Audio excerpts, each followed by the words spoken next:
Sono passati 8 mesi e mezzo da quando via Bezzecca è diventata una strada chiusa e dalle promesse di riqualificazione fatte dall'amministrazione. Fino all'ottobre del 2017 un passaggio a livello la tagliava in due. Ora il sottopasso sulla strada parallela ha tolto smog e code, ma ha anche messo in ginocchio molti commercianti. Questa ad esempio è una trattoria ora in grande difficoltà. Molto male, sta peggiorando sempre di più.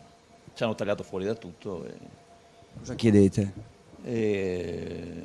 Noi chiederemo un cartello che indichi la nostra presenza all'inizio, senza la burocrazia che ci è stata chiesta, senza l'iter burocratico, insomma, all'inizio della via.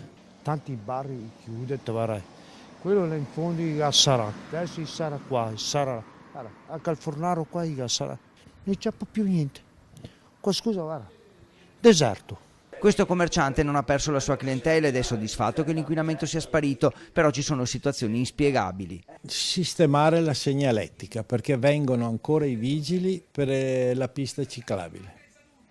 Che ovviamente non c'è più. Non c'è più, non ci sono più macchine, non c'è più niente, però i vigili vengono ancora. Io me la cavo ancora un po' bene perché ho il mio giro di clienti, però qui hanno detto che fanno tante cose, ma dal 16 ottobre dell'anno scorso che hanno chiuso il sottopasso, cioè il passaggio di livello, scusate, però non abbiamo visto nessun risultato. Io ho il mio giro, il mio lavoro, però se dovessero chiudo anch'io.